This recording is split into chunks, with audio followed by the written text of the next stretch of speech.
Hello everyone, this is Jason. I'm trying to keep it down. I think my roommates are trying to rest. Hopefully everyone can hear me okay. But awesome rose gold package. I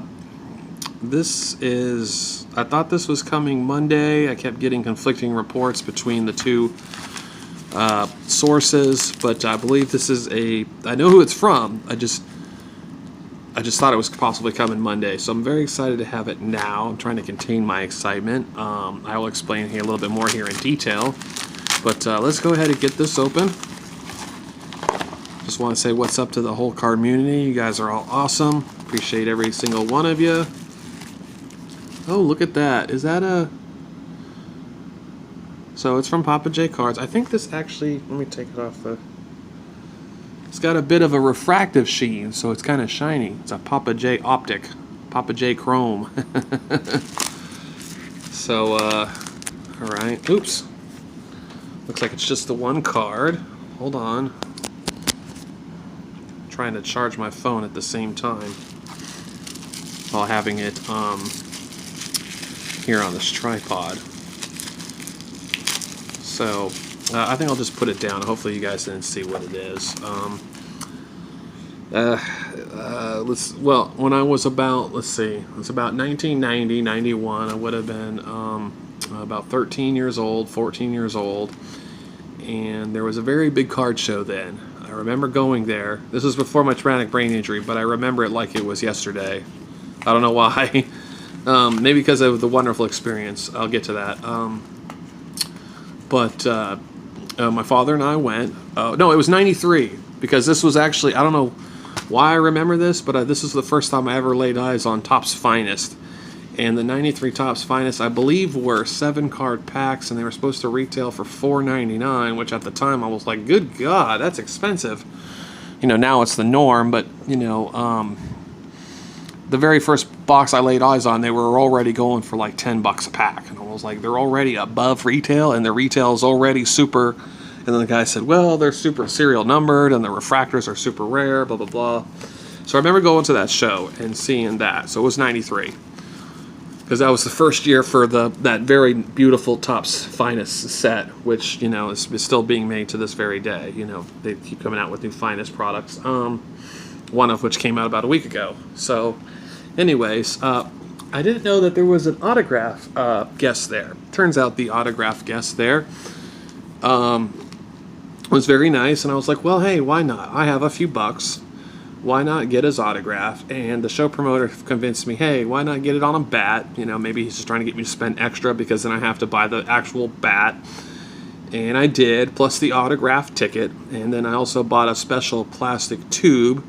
You know, it just has caps on each end, so you can keep the bat inside of the tube, you know, so it's protected, you know, the ink on the card. Or the card, excuse me. The bat. It's the only autographed bat that I ever had in my collection before I lost my collection. Now, it was very nice. Now, of all the people I've ever met, famous athletes, he was at the time he was my favorite. Of course, later on I met Pedro and had a really nice experience with him. But this person was very, very nice, very congenial. You know, he makes eye contact with you. He says you're welcome when you say thank you. You know, I'm surprised he didn't ask me for my name and my phone number and invite me over for, you know, for sandwiches and iced tea. Anyways, why is my volume going up on its own? Can y'all hear that? I'll have to check that later here in a minute. I don't know why it's doing that. That's kind of weird. Anyways, so I got the man's autograph, and then I went to go show it to the show promoter. I was so proud to get the autograph. I was like, hey, look, check it out. It's pretty cool. He's like, yeah, that looks really neat. Why don't you get him to put his number on it? And I'm like, oh, well, am I allowed to do that? I thought I'd have to pay extra because he'd be writing more stuff on my bat, taking up more of his time. He goes, no, don't worry about it. Just come up here and, you know, ask him again. So I kind of waited, you know, patiently, got his attention, and I said, hey, sir, would you mind adding your number? Well, he did add his number. What was ironic about it was he put how many home runs he hit in his career. I believe it was 512. I need to look that up and confirm. I'm pretty sure, was Willie McCovey 521? Maybe he was 512. Okay. So, but he is a 500 home run club member, which, you know, is a very special thing to a lot of us. And he, so I went back and showed the promoter again. He goes, no, his jersey number. And I'm like, oh, well, I don't want to go up there the third time. He's like, dude, just go up there. He's cool. Don't worry about it. And I was like, sir, now I'm feeling kind of awkward. You know, so I was like, all right. So, and he actually put his jersey number on it. So I had his name on the bat with his home runs and his jersey number. And it was just a very unique, special collectible. And I'd been a fan of his ever since then. Unfortunately, I did lose that a couple years ago in my storage unit that was auctioned off. My whole card collection, or like 99% of it, you know, all my good stuff, all the stuff with any type of value, of course, you know. They saved me the 91 Fleers. But was all gone, and you know, I thought to myself, well, you know, that's one thing I'm going to truly miss, because it's not something you can just go out tomorrow and replace. You know, the man's been deceased. I will always have the memory of meeting him, which I think is the most important thing. And well, turns out our great card breaker himself, Papa J, pulled this. And this is the same person, and the same handwriting, and the same name and everything. So when I laid eyes on this card, I was like, wow, that's pretty awesome. So we worked out a deal. We talked about it, discussed it, and everything's fine.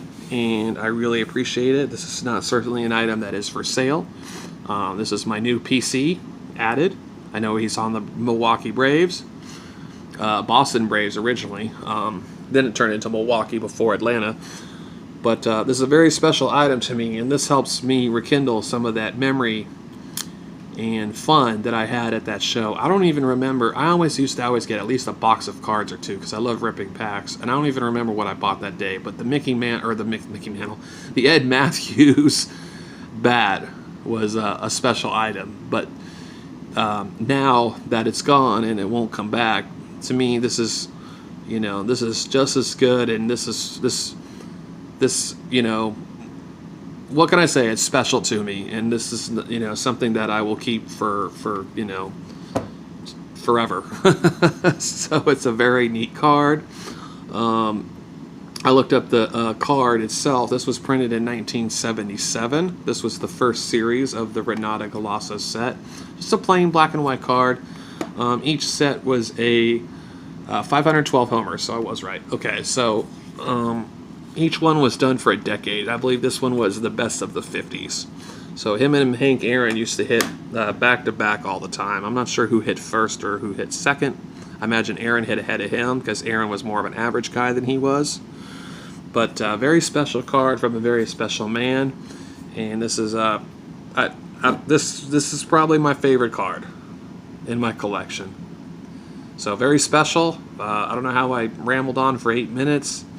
I was thinking about maybe adding a little bit of story about him, like maybe his playing days or careers. But hey, go check out his numbers on Baseball Reference. The guy was a beast. You know, 47 home runs, no problem. You know, this guy could truly crank the ball. If you ever want to see him actually hit the ball, I recommend watching the there was a show filmed in 1959. It came on in 1960. It was in the off season. They filmed it at Wrigley Park, and it was Home Run Derby. There was an actual show called Home Run Derby, and there was an episode or two that he is actually in, where you can just watch him swing the bat. You can see his beautiful swing, and you can just basically watch him go to work on the ball, and it's a special thing to watch. He was truly one of the gifted hitters in today's game that we all love and respect today.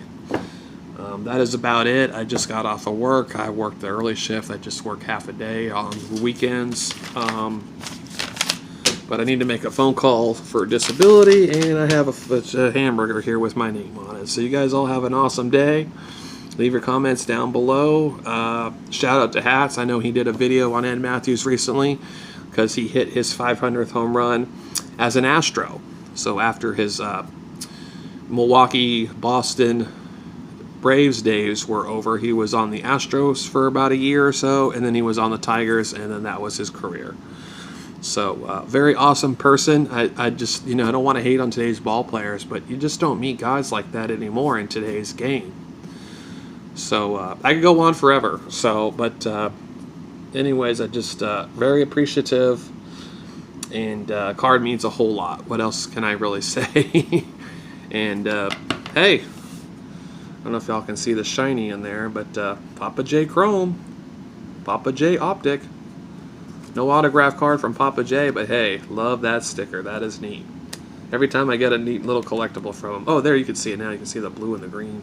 It's pretty cool. All right, guys. You guys have an awesome weekend.